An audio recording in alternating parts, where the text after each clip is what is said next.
So if you can sort out duplication, we have one more issue. User-defined categories. Now, most e-commerce sites miss out on almost half of the searching audience because they misname their categories or completely miss categories that users are actually searching for. And this is because businesses tend to approach their websites in the exact same way they probably approach their offline businesses. So if they're a retailer or they're a department store, they pretty much align their site just like they would a department store. Otherwise, if they're a catalogue, they pretty much organise their site just like they would their catalogue. And that leads to what we call these hard taxonomies, these fixed nav bars of navigation that you just see all year round, and then these faceted structures that you also see. And that taxonomy is key because it's the structure and the naming convention of every link and every page that's going to decide what your website ranks for. But what if your users don't use the same naming conventions as you use in your business? So this is an example from one of my clients. They have a category over here called lead-acid rechargeable batteries. They also have another category called 12-volt automotive batteries, and they have an automotive rechargeable batteries category.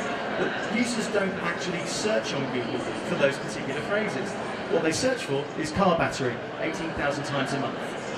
So if you name your categories and your products and your pages in alignment with what users actually key into search engines, you can increase your search engine reach and your traffic many-fold over. And what if you organise your products into key categories, but actually your users are searching for many more categories? This is a clip I've taken from another one of our clients where here we've got their jackets category, and they've organised their jackets into a number of categories, and those categories are searched for 312,000 times a month. However, they also sell jackets in lots of other categories which are searched for about another 305,000 times a month, but they don't have the categories on their website to actually surface those individual items.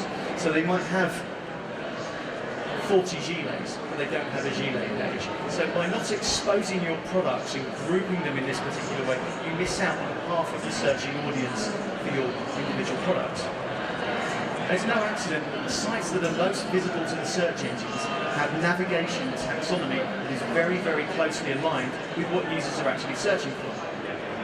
So to capture these opportunities, we've really got to understand every keyword that users are using to try and move beyond those hard navigation structures, and really find out what people are typing and preempt that when we design our navigation. The good news is there's no shortage of data for you to go and do that with. One place I recommend you all go to is your on-site search logs. So this is where your users have been to your site and maybe done a search. Often this data just falls into the abyss and nobody ever really goes and looks at it. But it's often a huge source of hundreds of thousands of phrases and how people are searching your site. And the words that they use on your site are also going to be the same words they use on Google. So building up that bank of words for on-site search is a great, easy place to start. Likewise, if you have a referring keywords report in analytics, you can go there. Hundreds of thousands of keywords from there. And a personal favourite of mine is integrating your AdWords search query report. For those of you that maybe haven't done a deep dive into AdWords before, the search query report, if you're doing AdWords bidding, is a report of all the keywords that users are typing that are triggering your ads that you're not actually bidding on. So if you're bidding on red shoes and someone's typing in red DKNY shoes, that phrase will appear in your search query report. So a great place to go and discover the words that you hadn't really realised that people are actually using to find and seek out your products. Bottom line, if you find less than 50,000 keywords, you're not really digging deep enough. And that's what we tend to find with a lot of SEO programs, is people are not working with enough keywords. If you work in paid search, if you ask your paid search agency or your paid search analyst, how many keywords are you bidding on? You'll get responses like 20,000, 50,000, 100,000, 500,000. Then you ask your SEO agency how many keywords they're working with, you'll get our top 10, our top 50, our top 200. So in order for SEO to go beyond scratching the surface, you need to really mine out all these sources and find all the keywords that users are typing. Once you understand the picture of language that users are using, you can begin to group it. So I take a cluster of words here, and all of a sudden we can start to see clusters, product groupings emanating from the keyword data. So in this case, we've identified heeled sandals and searched for about 2,000 times a month. So the first question we ask is, well, if this is what users are searching for in regards to our business, what's our response? Do we have product in these groups? And a quick look through the catalogue will show, well, yeah, actually we do. We do have lots of high-heeled sandals in our particular product catalogue. Then, of course, we can go and check our website and we can see on our navigation that do we actually have a category for high-heeled sandals? And actually, in this particular instance, we don't. So if we don't have a category that matches what people are searching for, we're missing out on 2,000 searches a month. And that's happening hundreds of times in every single category all the way across your site. We're missing out on these opportunities. So we go and create one. And we hook it into the navbar like we have done on Superdry, and we create categories for all of the individual groups of words that people are looking for, that we have product for, but haven't thought to build out in our catalogue, in or merchandising tools. We can actually publish those directly. So actually One Hydra mines all the keywords, mines all the products, and then identifies all the individual categories that are missing from the site and allows you to publish it directly to your site, regardless of what platform you're running on. So on average, you'll find for every category or subcategory you've created inside your website, your users can actually define 5 to 10 more. So if you think about what that means in terms of the magnification, the growth of your taxonomy or your catalogue, the opportunity is pretty huge. Then we get to prioritizing navigation. Now this is a really, really easy trick. You can go back and do this right now, and especially coming up to Christmas, I would highly recommend doing this with any of your key categories that are going to be delivering you considerable revenue over the Christmas period.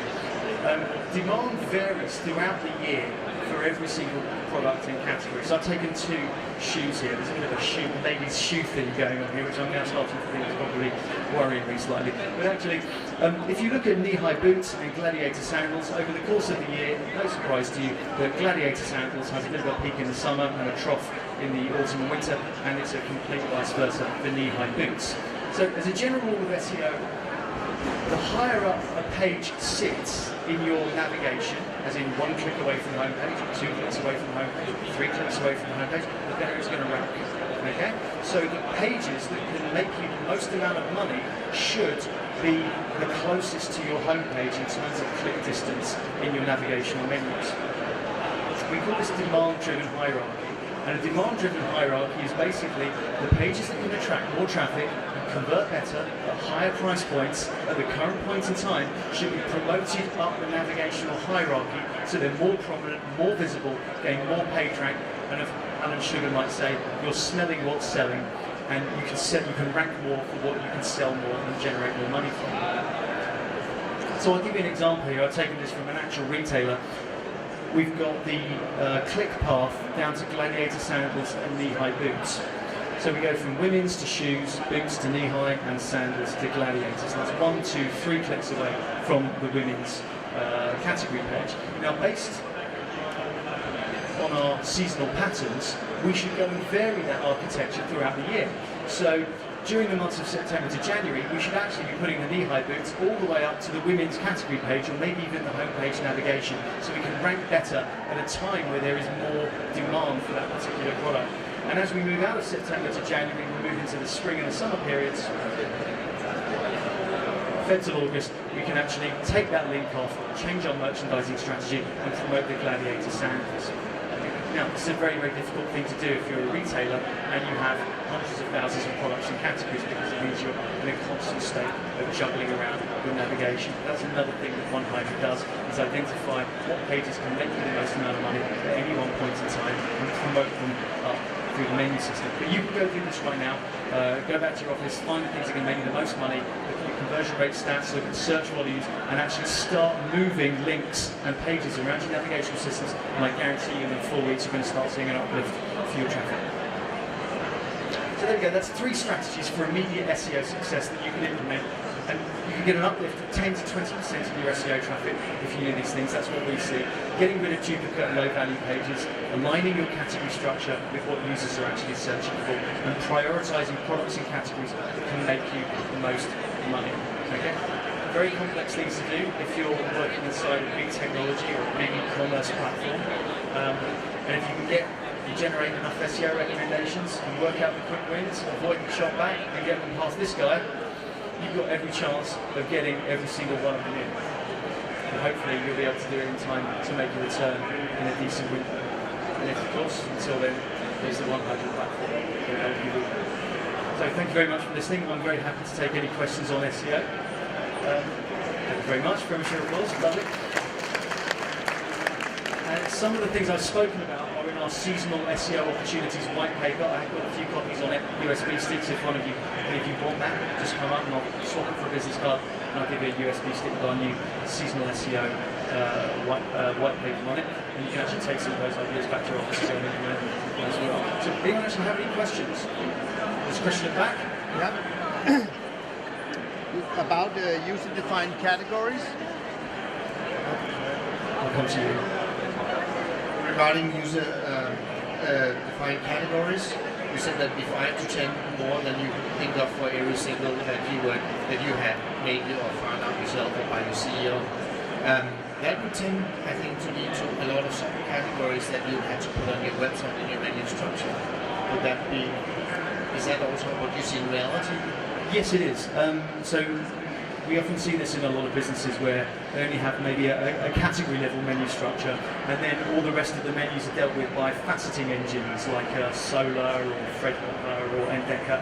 For example, the black, red, green, blue, size 1, 2, 3. So that's dealt with by the faceting engines. But yes, there is no menu system for subcategories. So yes, you do have to put a menu in for that, or create those in some way, or you can just expand and float out your category system. But One Hydra actually creates a new menu system inside the website for that. I'll come to you. What percentage of a page's content needs to be unique for it to count as a unique page rather than the 60%?